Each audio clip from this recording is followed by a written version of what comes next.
Hi friends.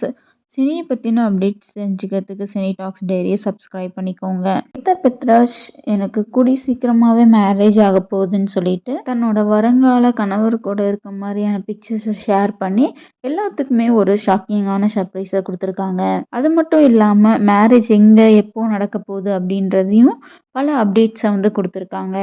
Actress Nivetha Pethraj 2016 வெளியான ஒரு நாள் கூத்து அப்படின்ற படம் மூலியமா தான் தமிழ் சினிமாவுக்கு அறிமுகமாயிருந்தாங்க. அதுக்கப்புறமா உதயநிதி ஸ்டாலின் கூட சேர்ந்து என் மனசு தங்கம் அப்படின்ற படத்துலையும் நடிச்சிருந்தாங்க. ஆக்டர் ரவிமோகன் கூட சேர்ந்து டிக்டாக், விஜய் ஆண்டனி சேர்ந்து திமிரு பிடிச்சவன், விஜய் சேதுபதி சார் கூட சேர்ந்து தமிழ், பிரபுதேவா கூட சேர்ந்து பொன்மணிக்கவேல் உள்ளிட்ட பல திரைப்படங்கள்ல நடிச்சிருந்தாங்க. தெலுங்குல அல்லு அர்ஜுன் கூட சேர்ந்து ஒரு படத்துலையும் நடிச்சிருந்தாங்க.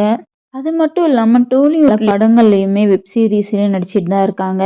ஆனால் தமிழ் சினிமாவில் மட்டும் எதிர்பார்த்த அளவுக்கு அவங்களுக்கு வாய்ப்பு கிடைக்கவே இல்லை. அதனால வெப் சீரிஸ்ல நடிச்சிட்டு இருந்த நிவேதா பெத்ராஜ் இப்போ துபாயில் செட்டில் ஆயிட்டாங்க. துபாயில் இருக்க நிவேதா அடிக்கடி கார் ரேசிங் பார்க்கறதே வழக்கமாக வச்சிருந்தாங்க. கார் ரேசிங்ல ரொம்பவே ஆர்வமாகவும் இருக்காங்க. அப்படிதான் ஒரு நாள் கார் ரேஸ் பார்க்க போறப்போ ரஜித் ஹிப்ரானை மீட் பண்ணியிருக்காங்க. மீட் பண்ண கொஞ்ச நாள்லயே 2 பேருமே லவ் பண்ண ஆரம்பிச்சிருக்காங்க. இந்த நிலையில ஏகப்பட்ட சில சர்ச்சைகள் நிவேதா பெத்ராஜை பத்தி சோசியல் மீடியால போயிட்டு தான் இருந்துச்சு. ஸோ இவ்வளோ நாளா அமைதியே இருந்த நிவேதா பெத்ராஜ் இவரை தான் நான் லவ் பண்றேன், நாங்க கூடி சீக்கிரமாவே மேரேஜ் பண்ணிக்க போறோம் அப்படின்னு சொல்லிட்டு ரஜித் ஹிப்ரான் கூட இருந்த இமேஜஸை ஷேர் பண்ணியிருக்காங்க. ரஜித் ஹிப்ரான் யாருன்னு பார்த்தீங்கன்னா ஒரு பிசினஸ் மேனா இருக்காரு. அவரு துபாயில தான் இருக்காரு.